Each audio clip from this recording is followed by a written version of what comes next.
Welcome to my channel. ఈ రోజు మన వీడియోలో రామోజీరావు ఆస్తుల విలువలు ఇంకా వాటి వివరాలు ప్రత్యేకంగా తెలుసుకుందాం. మరి ఇప్పటి వరకు మీరు గానీ మా ఛానల్ ను ఇంకా సబ్స్క్రైబ్ చేసుకోకపోతే గనుక వెంటనే సబ్స్క్రైబ్ చేసుకోండి. అండ్ మా నుంచి వచ్చే ప్రతి వీడియో అప్డేట్ మీకు రీచ్ అవ్వాలంటే సబ్స్క్రైబ్ చేసుకున్న తర్వాత పక్కనే ఉన్న బెల్ ఐకాన్ ని ట్యాప్ చేయండి. మీరు చేసే ప్రతి ఒక్క లైక్ మా ఛానల్ కు చాలా సపోర్టివ్ గా ఇంకా ఎంకరేజింగ్ గా కూడా ఉంటుంది. మరి వీడియోలోకి వెళితే గనక మార్గదర్శి ఈనాడు సంస్థల వ్యవస్థాపకుడిగా మాత్రమే కాకుండా తెలుగు మీడియా గమనాన్ని సమూలంగా మార్చేసినటువంటి దార్శనికుడిగా రామోజీరావుకు ఎంతో మంచి పేరుంది. ఆయన రైతు బిడ్డగా పుట్టిన తర్వాత తనకంటూ ఒక సామ్రాజ్యాన్నే స్థాపించుకున్నారు. తెలుగు మీడియాలో కొత్త చరిత్రను లిఖించారు. ప్రియా పచ్చళ్ల నుంచి ఇప్పటి ఈటీవీ భారత్ వరకు ప్రతిదీ ఎంతో ప్రత్యేకం. రామోజీరావు మొదలుపెట్టిన ప్రతి ప్రాజెక్టు గొప్ప సక్సెస్ ను అందుకుంది. మొదటి నుంచి తన స్వయం కృషితోనే ఎదిగారు. 1947లో ఏర్పాటు చేసిన ఈనాడు దినపత్రిక ఒక పెద్ద సంచలనం. అప్పటి వరకు వచ్చిన పేపర్లు ఒకెత్తైతే ఈనాడు ఒక్కెత్తు.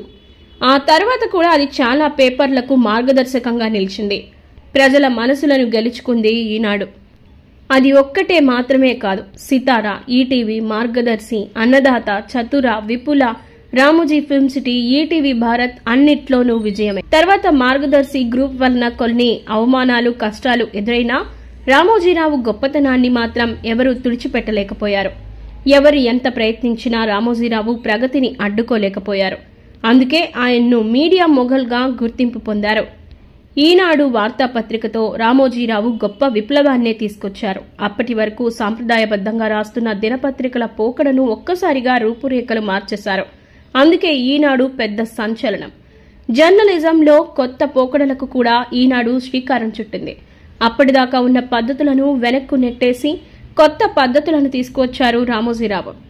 పత్రిక యజమానే సంపాదకుడిగా ఉండడం కూడా ఇందులో ఒక విశేషం. అందుకే ఈనాడు అంటే రామోజీరావుకు పర్యాయ పదంగా మారింది. పత్రిక మొదలుపెట్టిన దగ్గర నుంచి ఆయన ఎడిటర్గా వ్యవహరించారు. ఇది మొన్నటి వరకు కూడా సాగింది. ఈ మధ్యకాలంలోనే ఆయన సంపాదకత్వం నుంచి తప్పుకున్నారు. మొత్తం 46 సంవత్సరాల సుదీర్ఘమైన సంపాదకత్వం చేశారు రామోజీరావు. ఆ తర్వాత ఆయన ఫౌండర్గా కొనసాగారు.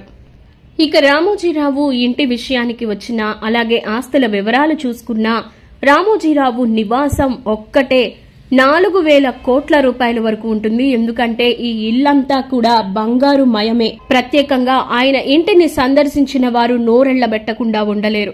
ఎందుకంటే ఈయన ఇంట్లో ఉన్న ప్రతి వస్తువు బంగారంతో చేసినదిగానే ఉంటుంది.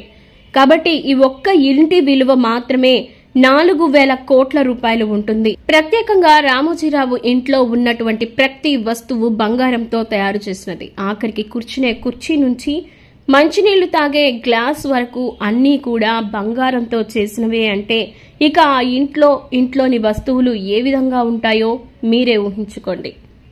ఈ క్రమంలో రామోజీరావు మొత్తం ఆస్తి 5 లక్షల కోట్ల రూపాయలు ఉండొచ్చని ఒక అంచనా. దక్షిణ భారతదేశంలో రామోజీరావుకు ఉన్నటువంటి ఆస్తి ఇంకెవరికీ కూడా లేదని ప్రత్యేకంగా చెప్పుకోవచ్చు. ముఖ్యంగా ఈయన ఒక్కరి ఆస్తి మాత్రమే తెలుగు రాష్ట్రాలకు సరిపడేటటువంటి ఇక అప్పులు మొత్తం తీర్చేసి ప్రతి ఒక్కరికి పంచినా కూడా 20 లక్షల రూపాయల వరకు ఒక్కొక్కరికి ఒక్కొక్క కుటుంబానికి పంచేటటువంటి ఆస్తి ఈయన మాత్రమే సొంతం. ఇక రామోజీరావు స్థాపించిన రామోజీ గ్రూప్ ఆధీనంలో ప్రపంచంలోనే అతిపెద్ద cinema studio Ramoji film city ఉంది.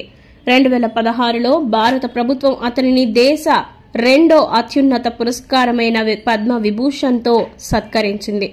రామోజీరావు కృష్ణా జిల్లా పెదపారుపూడిలో 1936 నవంబర్ 16న రైతు కుటుంబంలో జన్మించారు.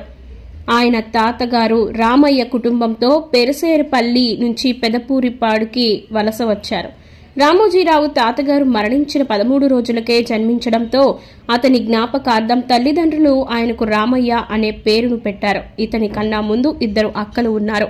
ఇలాంటి మరెన్నో ఇంట్రెస్టింగ్ వీడియోస్ కోసం మా ఛానల్ ను సబ్స్క్రైబ్ చేసుకోండి. ఈ వీడియో ఎక్స్ప్లెనేషన్ కనుక మీకు నచ్చినట్లయితే లైక్ చేసి మీ ఫ్రెండ్స్ అండ్ ఫ్యామిలీస్ కి షేర్ చేయండి. ధన్యవాదాలు.